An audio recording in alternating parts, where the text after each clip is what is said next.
Well, it's great to get started. Appreciate everybody being here on Labor Day. As media and coaches, players, there are no holidays, so thanks for coming in. Just a little bit of a recap on our game Saturday. It was a really good performance, but there's certainly areas to improve on. I do believe Missouri's going to win a lot of football games, and we played well. They played well, and we made one more play than what they did.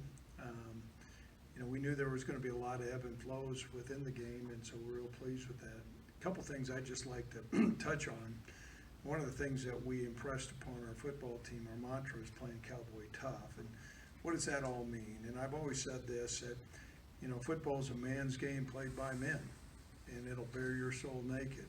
And somebody's going to spit the bit out, or you're going to come up victorious, and we did there. I don't want to make too much of that, but a couple things are starting to emerge that I think embody the type of football team that we want to have.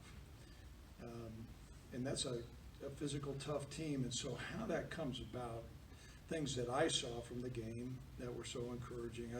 I saw our offensive line be able to come off the football and establish the line of scrimmage and maintain blocks. Saw defensive guys that thought we were on point tackling, and not only tackling, but were disruptive when we got to the football. That ball came out, a couple of fumbles. We had an interception, and I know there were a couple other calls out there. And so that's an indication of a physical, tough, explosive defense. So we're encouraged about that. I think, too, anytime you have a quarterback that goes out and stiff arms somebody and then takes off and runs, those are messages that's, when you have a quarterback that does that, that's a message to your entire football team. Those guys that are down in the trenches, when they see your quarterback do that, that's the type of football team that we want. And I believe that's the type of football team the state of Wyoming embraces. And so we need to capitalize on that and continue moving with that. But that mantra of Cowboy Tough, I believe, is starting to unveil. And so really big win. I think that win started many years ago by a commitment by our administration, Tom Berman's vision on elevating Cowboy football. And that came about by a lot of people.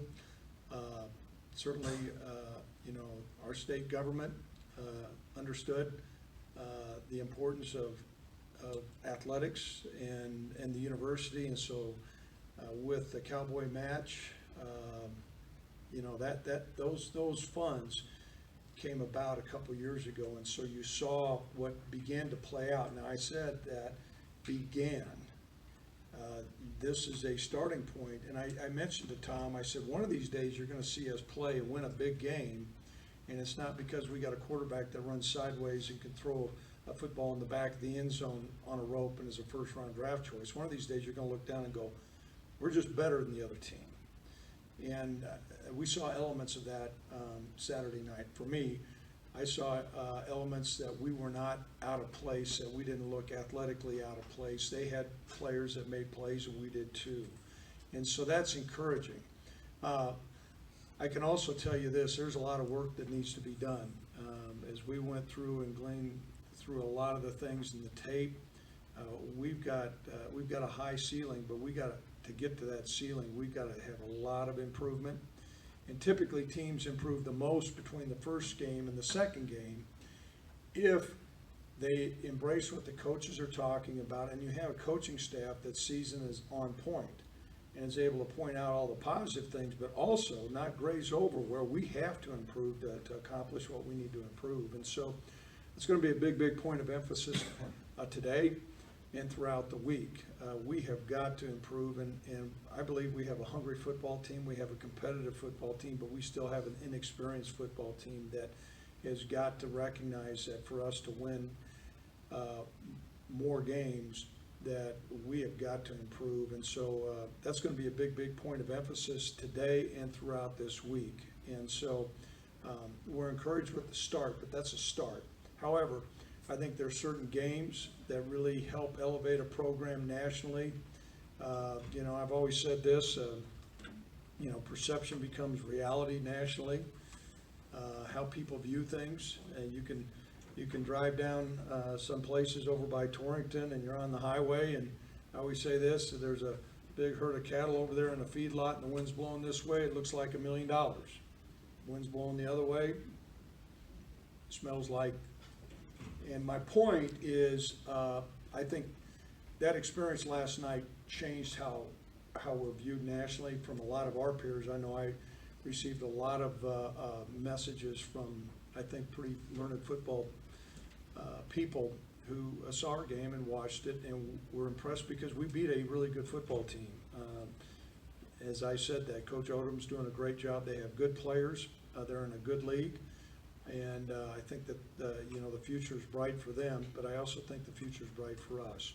Now, moving on to Texas State, they came up against a really tough opponent in Texas A&M on a Thursday night, and I can tell you Kyle Field is probably one of the most impressive college football venues in the country.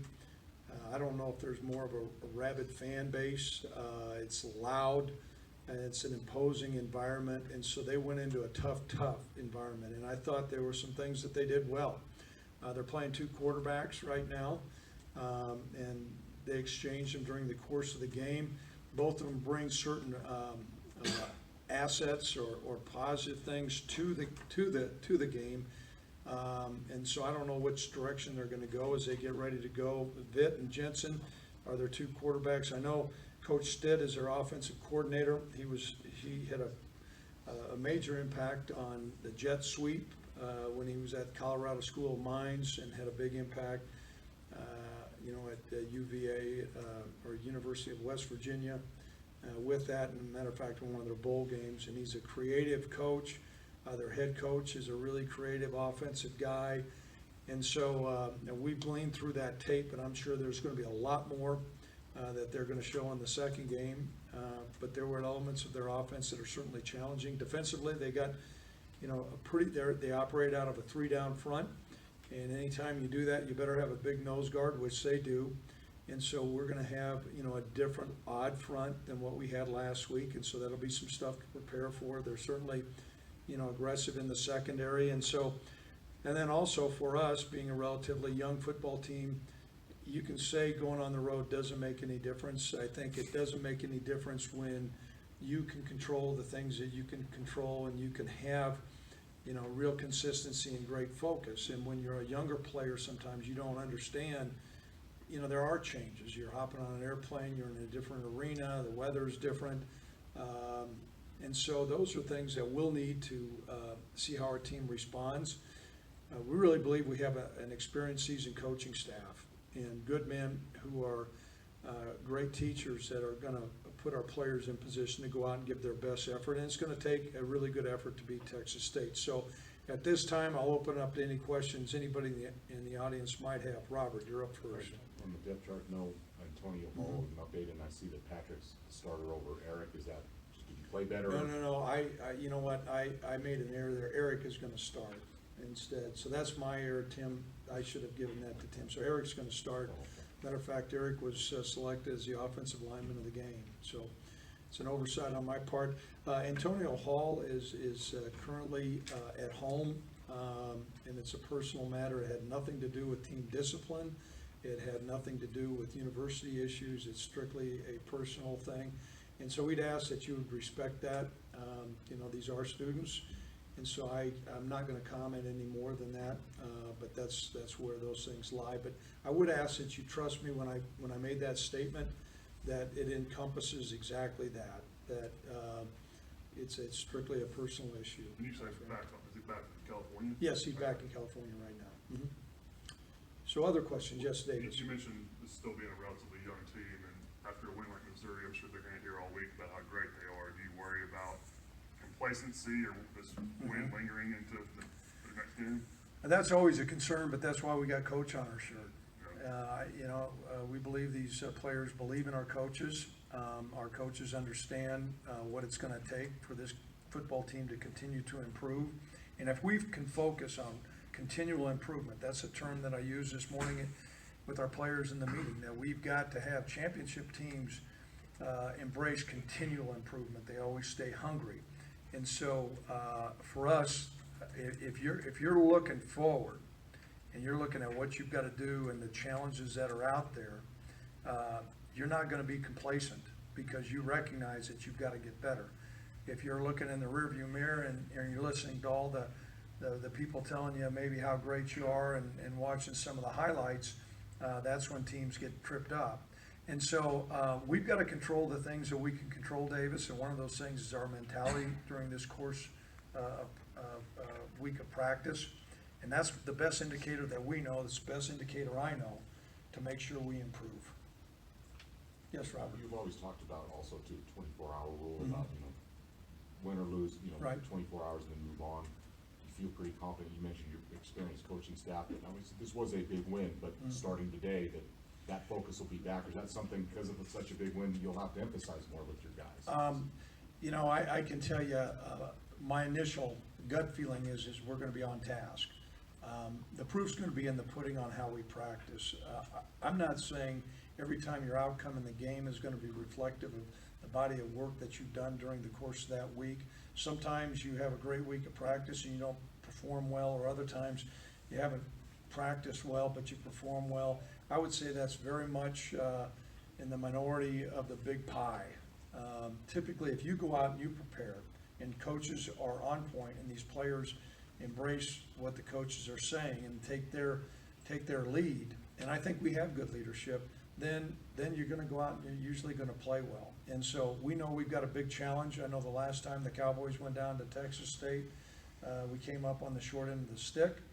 And everything we got to get to 1-0. We got to get to 1-0.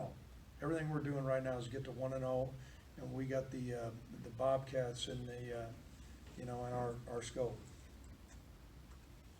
Other questions? Yes, David. So when you looked at the film, what were some of those things that you feel like you guys have to improve on? Well, first of all, I think we need to improve our pass rush, and that was a concern. Quarterback had too much time. Certainly, his legs, posed some problems for us, but some of our zones got skewed. But we've got to rush the passer better. I think at times we were undisciplined in our back seven, to where we voided some areas. Sometimes they exposed that, and other times they didn't. But that became really apparent. If you look at our completion percentage, Sean's got to throw the ball better, and he can throw the ball better. And so those are going to be some things that we have to look at. And then the other thing, I think, we're really proud that we went out and they jumped out on a 14-0 lead, and our guys stayed with the game plan. But that next phase, when we really had a chance to close the door on them, we didn't do that. We had a chance to close that game out to where a throw in the back of the end zone would not have made any difference. I'm sure our administration likes it because we probably kept everybody in the stands longer and had better concessions and made it more exciting. Our man Harkins and I had another fun time at the end, but those are the things that we've got to improve on. Within the kicking game, I thought we were pretty solid, but they had a big punt return against us, and so those are things that we've got to clean up. And we believe our players are mature enough that they're going to look at that tape and go, yeah, coach is being honest here. I've got to get better at those things. Yes.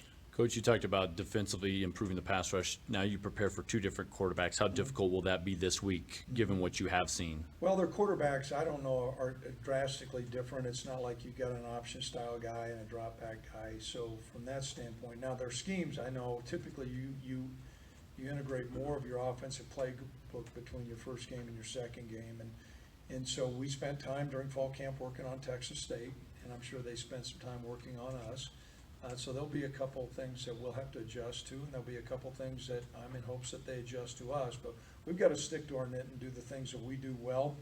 And our assistant coaches, like me, we burned the late night hours last night, and we were up early in the morning, and I'm sure they are as well. And we're laboring and on Labor Day, and so are they. And so those are things that we'll need to work on. Yes, in the back. After watching the tape, was the offensive line as impressive to you as it was to everybody else anyway? Well, a couple things I think happened. Certainly, we have more playmakers, and so when a run pops, that makes a big difference. And that's where those yardage numbers came up. And I do believe that Missouri has some guys that can run on the back end. It wasn't like they're guys that are marginal. They have some guys, so we have more explosiveness. But it became really apparent to me in the middle of the first quarter when I saw, and I mentioned this, when I saw us establish the line and get some movement. It wasn't like there were gaping holes, but it wasn't like we were just getting just stoned. And you saw a surge. And, you know, that's a credit to our strength and conditioning staff. I think it's a credit to our players. You know, they bought into Coach Miller and what's been going on there. And the other thing is we were on point. Very few MAs, very few missed assignments blocking. They were man on man, body on body. They had a low pad level. They kept their feet moving. All those fundamental things. So the things that you look at in an opening game, are you blocking? Are you sustaining blocks? Are you tackling? Are you taking care of the football? Are you not doing, you know, tons of stupid things? And I think that, you know, that was an impressive factor. That was the first thing that became apparent to me. And you'd hope that was going to come into play, but until you get out there against a quality opponent, you don't know. Yes. You said the quarterbacks, you know, they're not so different as opposed to one guy's an option guy, one guy's the drop back guy. Did you still notice any difference in the schemes that they run when they rotate? No, we really didn't during the course of the game. You know, we pay attention to all that. There was not a major departure. All of a sudden, you know, they're going from spread to where now all of a sudden they're running belly G option or something like that. That, you know, some teams will have two way different quarterbacks. I think they have two quarterbacks that are really competing. And, you know, we've got a quarterback. Tyler is a really capable player, and so we're kind of in the same boat. Yes, Robert? I know you didn't play a lot of interior defensive linemen in the first game, and, you know, not a ton of defensive ends. Is that just where depth is, and it just about continue to get those guys better? Could that improve? You know, we're still thin. The game, we had to ride some of those guys, though. Our defensive ends, between Josiah and Carl, Garrett, they played a lot. We're in hopes this next week we can play a little bit more. Solomon Byrd had a high ankle sprain, and so, you know, he could have been available in an emergency situation, but we got out there during warm-ups, and it would have had to been a pretty significant emergency. So we're in hopes to play a couple more guys, Robert, but we were pleased. You know, and I was really concerned about that. When we went out in warm-ups, I saw there were guys out there mistakenly kind of around our end, and they didn't have their pads on, and they looked like they had their pads on already. And so I thought our defensive line really rose to the challenge.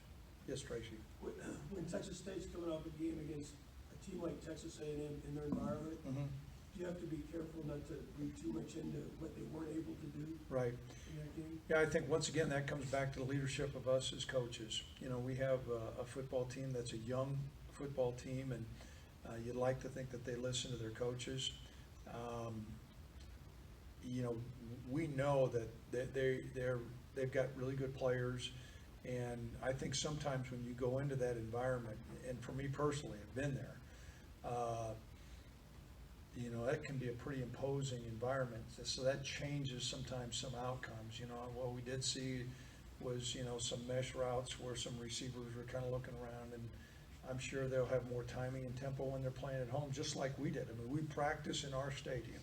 We practice in our stadium for a reason, so our guys can be more comfortable with that stadium. And they do the same thing, so I'm sure some of the things that they wish they could have done better against A&M, I'm sure they'll get corrected. So we're expecting a big, big challenge from them.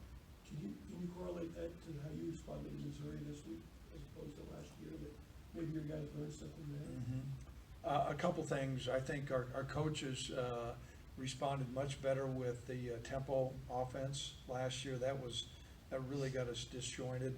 A couple of the big plays that occurred last year, it was kind of like Katie bar the door. Then it was guys began to jump outside and not do their job, and it just became kind of an avalanche of just one mistake after another. And we certainly didn't come out of the gates playing great, and we were playing okay, but they were having some success, and so I thought our football team responded, and I want to say thanks to our fans, because they were really supportive, and it was a great home environment, and all those things give you a sense of some stability. You're an old baseball guy. It makes a difference when you're playing your home ballpark. I'm sure Texas State is going to feel like that. That's what we have to do. We got to do what we do and amp it up and do it better. Yep. You talked about the tackling and how nice it was to see. Can you just talk about Elijah's performance? He was named the conference player of the week on defense, but 17 tackles. Yeah. He seems very sure-handed, and do you like what you're seeing out of him early? You know what, that's his strong suit. He is a really good tackler, and he played quite a bit last year. You know, a lot of people may not recognize that. He played a lot, he tackled well. I also thought Rome tackled well. Rome made some open field tackles from the safety position against a really good back with space, and made some, really good tackles. So we're really pleased with Elijah, and it's great that he received that recognition. Yes, Robert? Craig, you mentioned Bird and high ankle sprain. Any other injuries from this game, or any other injuries going into this week? No, you know what, there's some bumps and bruises, but when we met with the sports medicine staff yesterday morning, everybody was cleared. So and that's one of the things you always wonder going through a first game. I know last year, I don't know if we had somebody injured against New Mexico State maybe, but that began to be a problem for us. So I think we're gonna go into this game pretty doggone healthy, yes. You did have some guys cramp up. Any concern without going to the heat of Texas this week? And Yeah, very much concerned. I think that we underestimated our readiness from that standpoint, our hydration levels. Some of the guys who did cramp, like Tyler Hall, has a history of that. We've got to do better. It was in the middle of the third quarter when those guys were going down, and I mentioned to our strength and conditioning staff and our sports medicine staff, we got to have a better plan. And San Marcos will be hot, and it'll be humid, and so those things will come into play.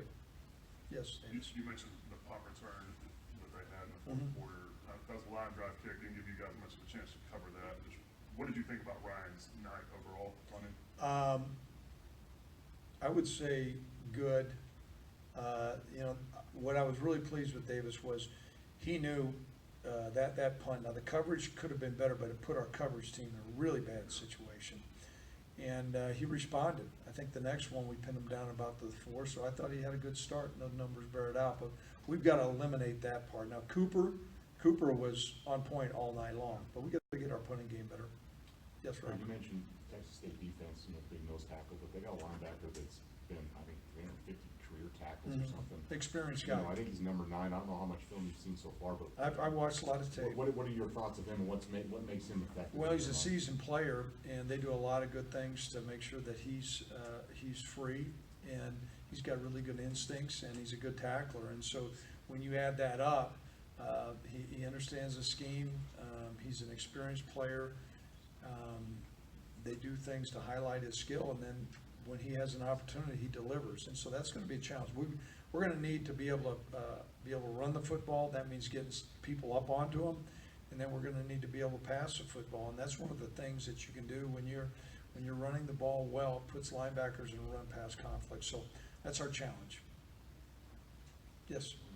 Greg, I know you're back recruiting in Texas. I know you've recruited there a long time, but to play a game there, does that help or hurt anything? And will you have coaches out before this game? Yeah, well, you know what, we're in the part of the season now where coaches can leave campus, and that's been one of the things that has helped build our program. And so coaches typically are not great multitaskers because you're focused on the task at hand, but during this time of the year, you need to be coaching and you need to be recruiting. And so we'll have coaches out. Texas, last year we signed 6 players. We've made a major emphasis in recruiting Texas. And so playing a school that's from that area helps. And then also just having our coaches in those areas. It'll be an evening game, so we'll be able to catch some games on Friday night. And that's not going to disjoint our preparation for Texas State. By that time, our coordinators have a lot of things in hand and we're traveling. Yes, So Dennis? are you preparing for this game as if you won't have Antonio for Saturday? Right now. Yeah, right. Okay, thanks a lot, guys.